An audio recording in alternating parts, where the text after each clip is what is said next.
Hello, everyone. Welcome to another special webinar from LUMP. We are on tongue diagnosis or tongue reading made easy. We will talk about conditions for accurate tongue diagnosis. You know, in our practice, importante po talaga the conditions, no? And make sure yung pasyente nyo relax na relax because you can only achieve accurate interpretation of the tongue color and shape pag relax yung pasyente. Hindi yung parang nanginginig, no? Okay. Okay, and Sige. also, ano ko lang yung iba. Kasi kung masyadong takot yung pasyente mo, hindi niya ilalabas yung buong dila niya, di ba? So you have to ask the patient to stick out his tongue again. Okay? So dapat hindi nakakatakot yung mukha. You have to make the patient feel comfortable. So even if the um tongue, hindi masyadong relax yung paglabas, pwede natin gamitin yon as a diagnostic sign of quality of the energy flow ng pasyente. No? For example, pag yung edges ng tongue naka-curl up, nakaakyat, no? Ibig sabihin, may tension ng konti. And this is a representation of liver qi constraint that is not visible usually in a relaxed tongue. Okay? So parang nakaalsa yung sides. That means may muscle tension. You have to observe and note the color of the tongue body immediately. Sabi nga ni Sir Jobel last time, it is important that we check the color first. Okay? Because Opo. pag habang ginagamit niyo yung tongue, nag-change yung color mabilis. Okay? Oo nga. Pag in-stick out niya ng matagal, let's say 1 minuto, ang tongue, nagiging red na yung tongue. So dapat mga 15 to 20, Mabilis lang talaga. yes. Oo. So kung medyo tense siya, pakalmahin mo muna. Ibalik niyo yung tongue, ilabas niya buong buo. Actually, pag hindi niya mailabas ng buong buo, talagang may imbalance siya. No? Lighting is very important. Ang pinakamagandang light would be daylight. Okay? Kung Opo. gagamit ka ng fluorescent light, nagiging maputla yung tongue body. So kahit dark yung tongue body mo, nagiging light siya na puro deficiency, no? So if hindi talaga possible kasi nakatira ka yata sa Antarctica, walang sun, gumamit ka ng halogen light kasi mas malapit siya sa daylight, no? And then para mas malapit sa iyong pasyente, you have to take the before and after pictures. Huwag mo nang isama yung muka, tongue lang. Ha? Baka mamaya pati Opo, Dok. kasi nakita mo yung celebrity. Dok, Naku, minsan kasi never, hindi ako lumalapit, Dok. Kasi di ba minsan may mga halitosis, may mga, hindi Bad natin breath. maano, baka biglang magtalsik or anything. no, ipa-selfie mo Iwas siya. din, Marunong naman siya mag-selfie. Sabi mo, i-selfie mo yung... Madali lang naman i-delete yung pangit na picture, di ba? Pa-selfie mo siya. O, Mm. selfie mo to. So, magkakaroon na kaagad kayo ng ano ba, ng bonding, no? Okay? At saka yung position. Hindi yung parang binago mo, nag-filter ka. No filters, ha? So, halogen light or daylight talaga. Yon. Labas kayo sa ano, no? Okay. Malaking bagay po yan. And then the patient will always compare, ay bakit dun sa kabila hindi tumitingin? So lahat ng pasyente magpapa-bone setting, sa yun na, di ba? Tama. If one part ng tongue body is red or discolored, tanungin mo siya kailan siya last kumain. Okay? Huwag ka mag-diagnose kaagad. Kasi baka mamaya, kumain lang yan ng mga spices, lalo na uminom ng kape. Tapos yung kape niya, ano pa, 3-in-1. No? At saka kahit black coffee, no, black tea, talagang nag-iiba yung Extreme kulay. yan. At saka pag mahilig siya mag-alcohol, pati mga medications, nagre-red po yung tongue body. Okay? Now, lalo na yung mga sweet, yung mahilig ng sweets, nag-iiba po talaga yung kulay ng tongue. Lalo na sa center, tingnan nyo yung center yan usually. Check mo rin kung yung pasyente nagte-take ng medication kasi may mga medicines na nag-iiba yung kulay ng tongue body. So how do you inspect the tongue coating, thickness? Hindi lang sa center yung titingnan mo.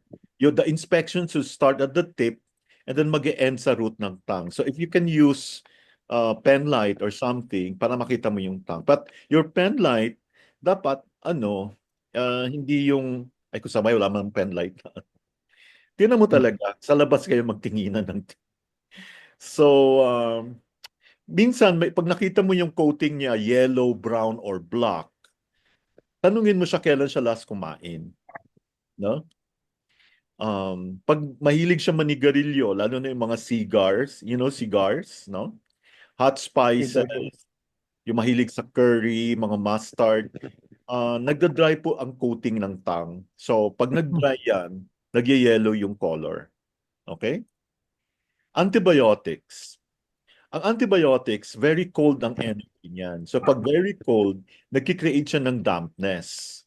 So, kung yung pasyente mo ay nag-antibiotics, usually makikita mo yung tongue niya, yung coating niya, makapal and white. Or, parang may mapa. Do you follow? Geographically filled tongue coating. No? Geographically. So, wag mo dapat i-ignore yan. This will give you an idea as to how malala yung problema ng pasyente. Okay? So that means parati siyang nagkakasakit, parati siyang may infection. Ang effect ng antibiotics sa tongue, magdalas ng 2 weeks after, example, usually antibiotics 1 week, 10 days, no? So, 2 weeks after pa, mawawala yung effect nun. Okay? Hanggang 2 weeks. Okay. So, kung nakita nyo, nagiging parang mapa, dito natin makikita na sinisira niya yung yin ng stomach. Okay? Okay. Sinisira niya yung yin ng stomach. Yung mga nag-i-steroids, yung iba, pag in pain parate, may mga mine-maintain na steroids. No? Ang tongue mo magiging red and swollen, makapal. Red na, swollen pa. Tapos yung mga nagsasalbutamol, yung mga asthmatic, yung ini-inhale na bronchodilators, yung tip ng tongue niya nagiging red. Lalo na pag marami ng taon niya ginagamit. Okay? So ang galing, 'di ba? Minsan malala, ay ang galing mo, bakit mo alam? So tinatanong mo lang naman, yung pino-confirm mo, yun pala tama yun, 'di ba? Oo, wala pa ako nakitang ganyan na practitioner. So tayo naman. Now, yung mga asthma spray kasi, yung spray, hot kasi yan and spreading in their dynamic. So pag matagal mo na ito ginamit, yung front third ng tongue mo nagiging reddish and slightly peeled. No? So even though it is the medicine that is the cause of this change in the tongue's appearance, it shows na ang medicine nakakasira ng lung yin. So ang yin, yun yung coating. So pag nawala na yung coating, nawawaksi na, ektohan na yung yin. Now, yung iba naman, may mga anti-inflammatory drugs like phenylbutazone, they paradoxically cause the tongue to develop red points. Yung mga red points, gumagamit ng gamot yan, mga anti-inflammatory. This is a paradox because supposedly nawawala yung inflammation, pero in reality pala, nagkakaroon pa ng red points. Yung mga cancer patients, yung mga may mga cytotoxic drugs kasi, nagiging parang brown na brown yung coating mo and yung tongue body mo red. No? Kasi toxic kasi yan. So, hindi natin maiwasan na yung tongue, binabrush nila. Di ba pag nagbabrush tayo, sinasabay natin yung tongue. Merong iba, tinatanggal yung coating. Yung pa lang, sign na yon na may konting problema sa digestion. Kahit tanggalin nila yon, kinabukasan andun ulit. No? So ideally, sabihan mo yung pasyente, wag niya i-brush yung tongue prior to the consultation para alam mo kaagad yung true picture. Okay So, po. pag pinabrush nila yung tongue nila parate, that is a sign na meron siyang dampness and phlegm. So, tanungin mo kaagad siya, ang feeling mo ba parang mabigat? Parang kang bang, you know, dampness, parang bloated, no? Kasi kita mo thick, sticky tongue coating, no? Sige. Kaya binabrush nila yan. Okay, yung mahilig sa sa coffee, magkakaroon ng brownish color yung coating. Oh, yung mahilig sa mga lechon, fatty foods, nagiging oily yung consistency ng coating. Yung inom ng tubig, no? So, syempre, yung tongue moisture mo, ano din. Kung hindi ka na uminom ng tubig, try din yung ano mo, yung tongue. Okay? Very good. So, this is a tabulation. I hope, I'll give you a copy of this later in our group chat. Uh, Thank you po, Doc. Example, yung pulse, no? Sinabi kanina sa video, madaling magbago yung pulse, moment to moment. Yes. So it can indicate what is affecting the body here and now. And ang ginagamit natin ang pulse usually para ma-assess natin kung may nangyari bang pagbabago sa pasyente right after the treatment. So in other words, there should be a change. So kung yung pulso niya, ganun pa rin, so parang nabudol mo yung pasyente. Gets? Okay, it is necessary, Doc, to check before and after the treatment, Doc, even the Yes. pulse. Yes.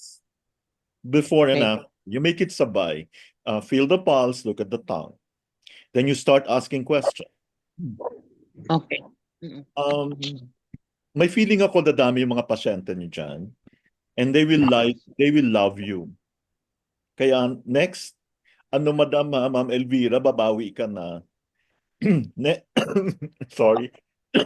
Doc, Ming, kailangan ba talaga i-record yung mga data na nakuha sa pasyente to? Yes. Padala ko yung intake form. Remind nyo ako mamaya Yung intake form, Sige meron po. tayo sa auriculotherapy, meron din. Auriculotherapy na lang kasi hindi naman kayo magsi-CA. Wala naman kayong balak mag-CA yata for now. Siguro in the future, no? Oo. So doon na tayo sa... Ako, Doc, Hmm. Doc, nakakailang notebooks na po ako, pero mga ilang vitals lang po, Doc. Tapos yung applied acupoints, lang nilalagay ko para matatandaan ko for the next treatment. Tapos yung history, kunti lang. Oo, kayo ba yan, Ma'am Elvira? Po, Doc. Mm-mm. Aral muna kayo, madam. So dapat ma-perfect nyo yung next week Sagutin nyo na yung mga tanong, ipopost ko na mamaya, ha? Mm-mm. Salamat. So, 8 weeks na tayo. Okay, punta tayo sa tongue shape. Ang shape ng tongue, nag-change yan weeks to months. So, nakikita natin dito which etiological factors and imbalances have affected the body over a longer period of time. Okay? Yung tongue color naman, pwede siyang mag-change during the day and from day to day. Okay? Every minute. Yeah, kaya kunan nyo ng picture talaga. Huwag nyo lagyan ng mga daya. Okay? Yung Okay po. pinakamabilis mag-change, yung tongue coating. So kung tinignan mo yung pasyente by the hour, nag-change yung coating talaga. O tingnan nyo sa States, ang acupuncture $120, ang 90 minutes. Initially, i-ano nyo ng 90 minutes. So kung nagmamadali kayo, so sa susunod, 1 hour na lang or 4, gawin ng 1 hour. Okay? Pwede ko sinasabi, charge ka ng 120. Pero I don't think they will mind paying you that much if magaling ka na. So sa ngayon, mura-mura muna. Pero huwag yung masyadong mura kasi hindi kayo seryosohin. Ang mahalaga dyan, you are different from the rest. Okay? Opo. So, Tama, maraming salamat sa pagtiwala. Tsaga-tsaga lang tayo because nasa na tayo, week 3. I'm looking at a 24 weeks. Week 3. Madali lang yan, no? So hopefully makapunta na ako dyan next month, dyan sa Bacolod. Doc, kasi Doc, yung number of minutes, Doc ba? Sorry? Yes po, Doc. May question lang po. Sa number of minutes, Doc, dito practice kasi namin, masyadong natatagalan sila doon sa 30 minutes. Tapos, nag-compromise na lang kami, 20 minutes na lang po. Yung isa naman si Lynn, pag ako nagpa-puncture sa kanya, sabi niya matutulog ka dyan, oh. Kasi stress Kasi na stress ka, isang yan. ganito So, po yun. Wait lang po. Una-una, hindi naman puro tusok ang gagawin natin. Natatagalan sila kasi hindi mo kinagsasalita, no? So, yung 20 to Tama. 30 minutes, pag syempre, getting to know mo na yung pasyente. Hindi tayo puro tusok-tusok lang. Syempre, matatagalan sila. Bakit sila natatagalan? Kasi hindi man kayo nag-uusap, no? Hindi hindi, Dok. sila Yung amazed.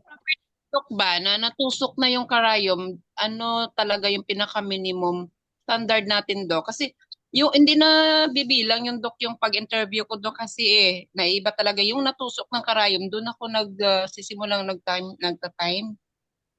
Ay, hindi mo na, ganito yan. Pag okay na yung treatment, madali mo nang makuha yung karayom. Okay. Pag ayaw pa niyang matanggal, it's either mali yung ginawa mo o kailangan mo pang i-extend. Do not be conscious about the time. What you should be conscious about is the quality of your treatment. Yes. Pag hindi siya magsunod sa ano mo, huwag mo nang anuhin. Huwag mo yung para Ganun lang tayo yun. bibilang ng ano. Alam mo, Yeah, dapat, take it or leave it. oo, ha? Perfect na po kayo. Kayo lahat sasagot ng 1 to 100 sa next week. Okay? Copy lang ka. I will try. Okay. Okay, punta tayo. Sige, analyze tayo ngayon. Meron tayong case. Ang pasyente, 37 years old. Okay? Lalaki. Symptoms niya, fatigue. Especially after meals. Pagkatapos niya kumain, napapagod siya, parang inaantok, no? Lack of concentration, difficulty in falling asleep. Tapos yung stools niya loose and smelly. May amoy. Nagpunta ng medical practitioner, walang diagnosis. Okay, these things you have to ask. Okay? Remind me, I'm going to give you the form. Yung paano niya, sa ears lang, para alam nyo kaagad yung mga gamot na iniinom. Mahilig siya sa dairy products. Ano ba yung dairy products? Mga Coffee. gatas, mga butter, yung mga cream, Then may long fasting period siya in the past. So, ibig sabihin, nagpa-fast siya ng matagal noon. Okay. Let's describe the tongue. Okay, sinabi dito, yung tongue niya, slightly pale and swollen. Swollen siya, di ba? Anong ibig sabihin niyan? Meron siyang spleen Qi deficiency. Okay?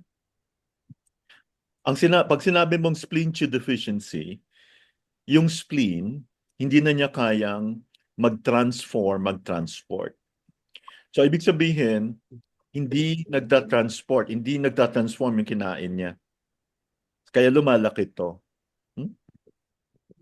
Then, we observe the coating.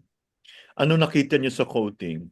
Manipis naman, and ito naman, normal lang po yan pag may edad na tayo. Talagang pag tingnan mo yung posterior third, ganun talaga itsura niyan.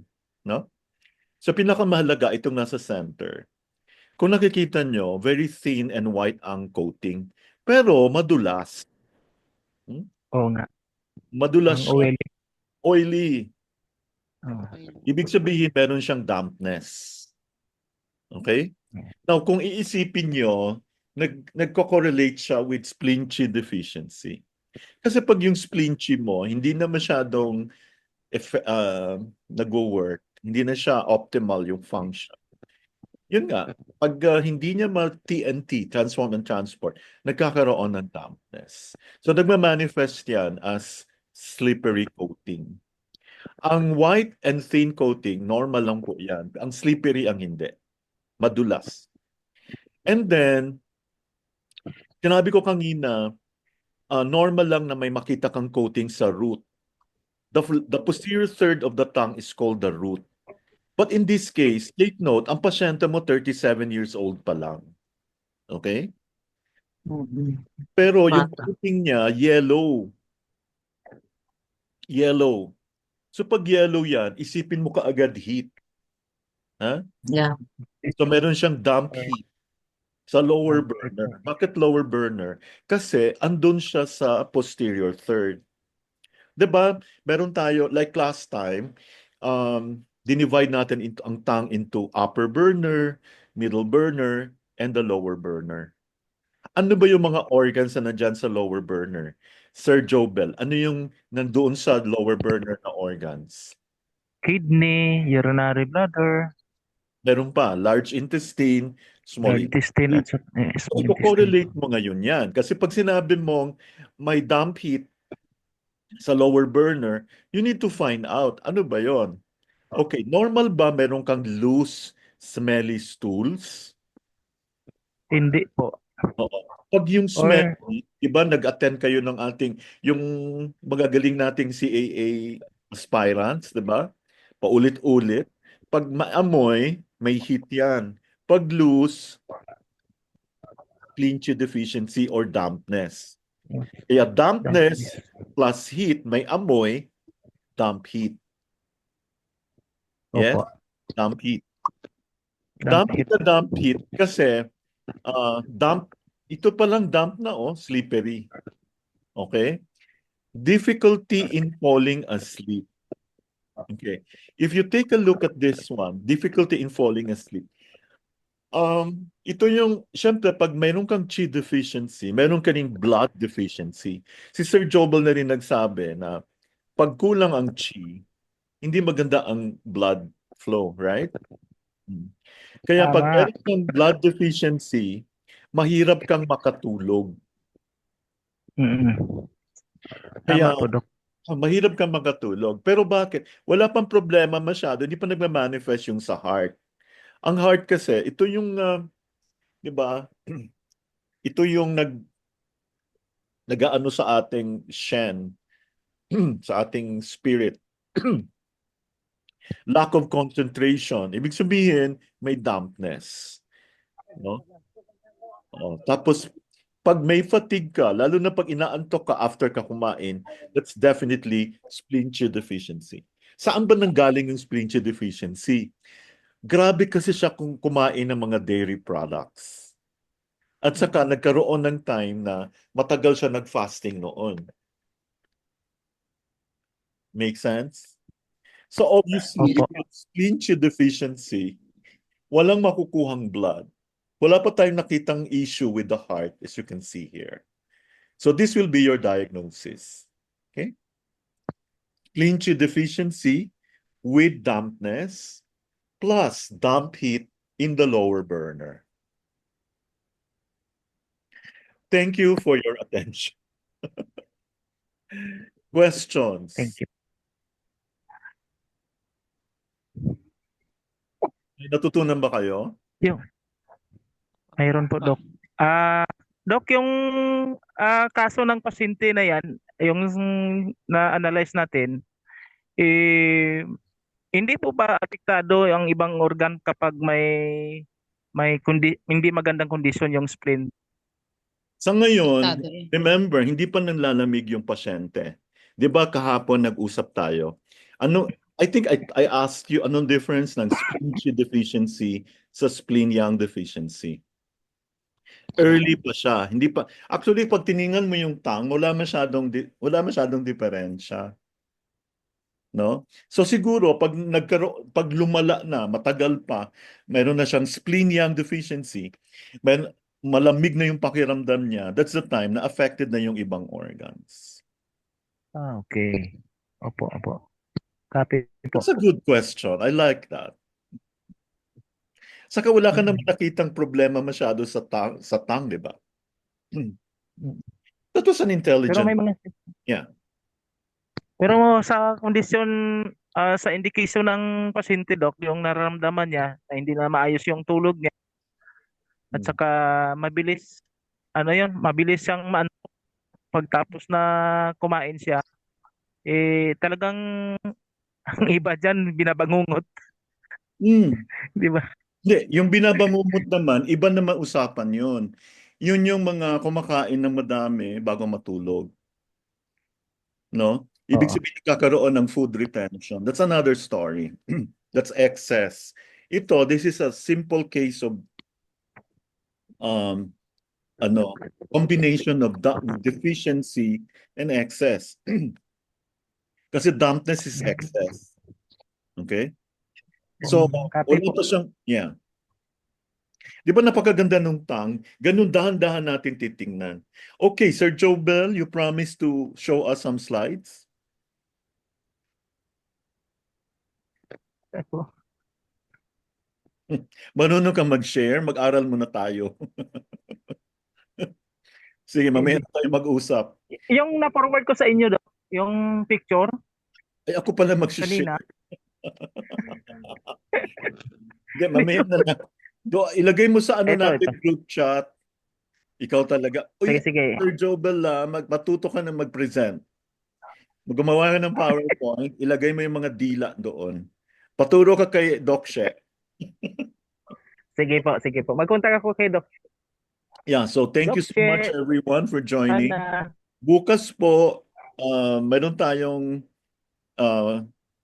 okay, pakikinggan natin yung magagaling nating CAA students, CAA aspirants.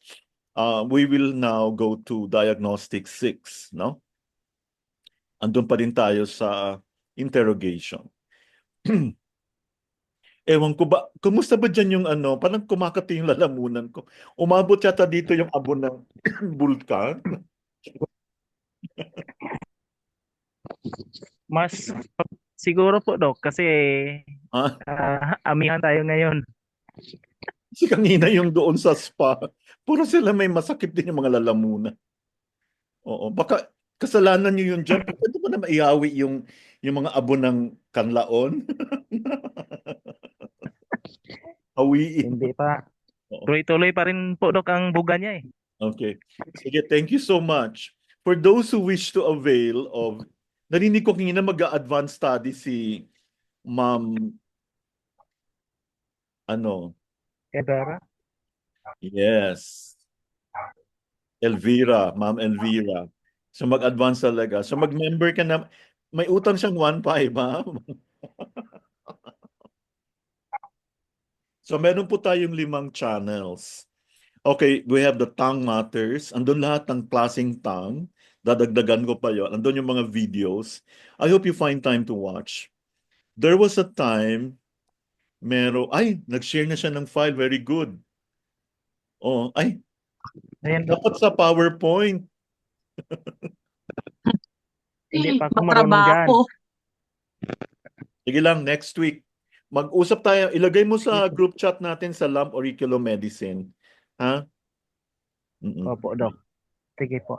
Okay. So, thank you so much. Ayoko na ubusin yung mga oras nyo. Punta pa ako Okay dito. lang. Andito pa Okay, rin so, kami. bukas po, alas 4, alas 5, wala tayong lecture sa Thursday and Friday po. Maraming salamat. Say hi to Dr. Gavino na matutulog ulit. Okay. Maaga pa sa Thank you, kanila. Doc. Hi, Doc. Salamat. Dr. Gavino. Magandang gabi po sa lahat. Nakatulog na yan. Magandang gabi sa lahat. Maraming salamat. If you have questions, please ask sa group chat. Thank you very much po, and we hope that you can be part of the community. Meron na lang tayong 21 meetings. Okay, maraming salamat. Wow. Thank you, Marami Doc. Thank you po. Bye-bye. Okay. See Thank you, Doc.